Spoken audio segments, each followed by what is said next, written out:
Hello and welcome to our e-learning theory session. We're going to cover 3 objectives covering the history of e-learning theory, key concepts of e-learning theory, and 9 ways to enhance e-learning. There are 3 main theorists or researchers that have done the work on developing e-learning theory and principles.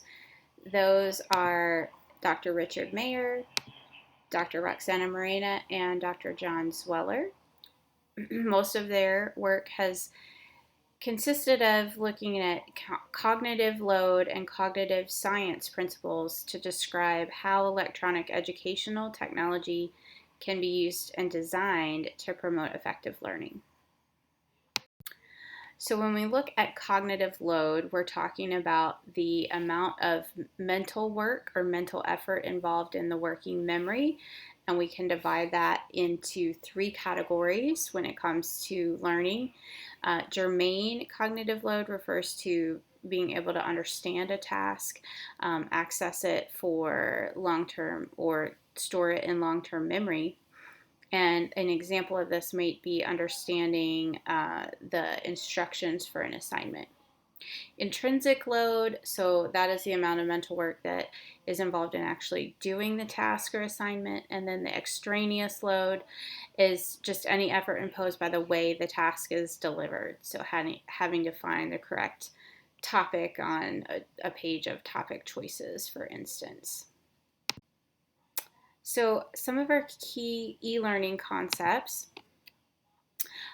You want to focus only on the most important information. This helps to reduce cognitive overload or trying to give too much information at once, either on screen or by narration or text. And we do that by trying to reduce the extraneous load, or things that the students have to go and do or try to fill in the gaps. And we want to make sure we deliver germane and intrinsic load, so assignment instructions and the way that the students would complete the assignments at appropriate levels for your students.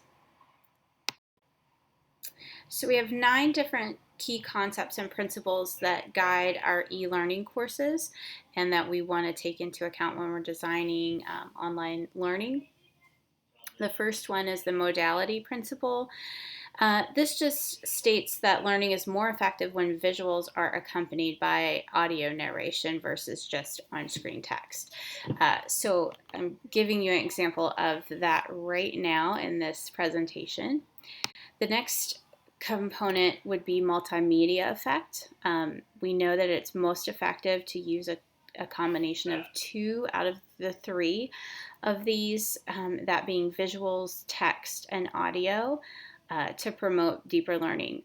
The most effective is to use a combination of 2, but not all 3, and not just 1. The coherence principle just states that we want to avoid unrelated content, videos and graphics or other things that might be distracting. I try to give an example of a really busy slide, and if we could also just put another graphic here that wasn't related, that would be avoiding incoherent information. Contiguity, this just refers to placing text and related graphics close together versus all over the page. So you want to make sure you're aware of your design of your graphics and your visuals for e-learners, so they understand what is actually related. Segmenting just refers to breaking bigger concepts down into smaller chunks of information. I gave the example of the Krebs cycle. One slide has the whole Krebs cycle and all of the moving parts to it, whereas in the second example, we're just working on one step at a time and we're breaking that down. So that's an example of segmenting.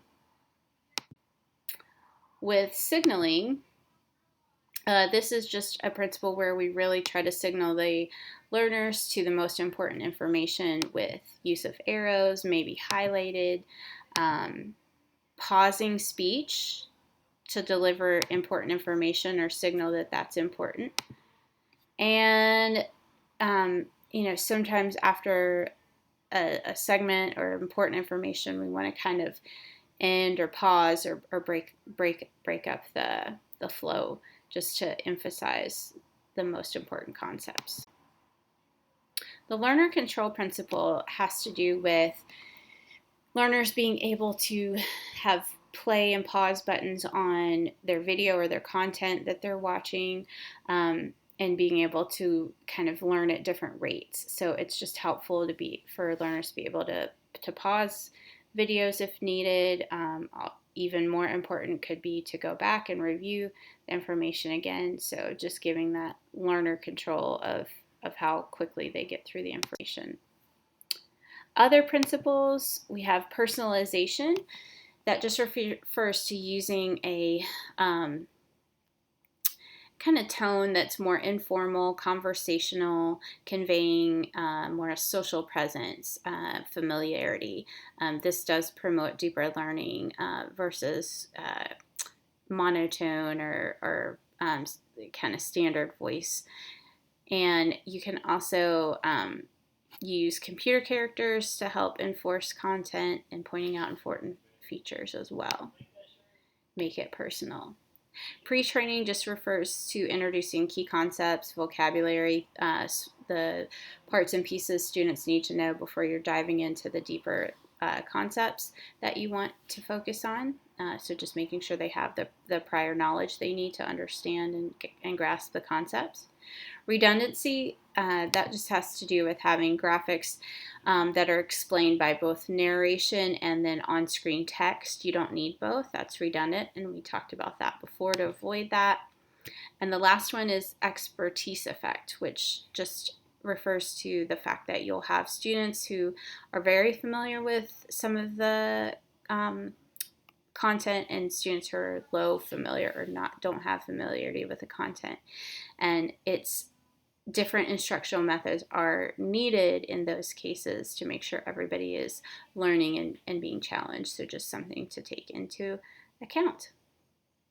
Those are the main principles that you want to adhere to in your e-learning courses. These are references for more information and the research behind e-learning.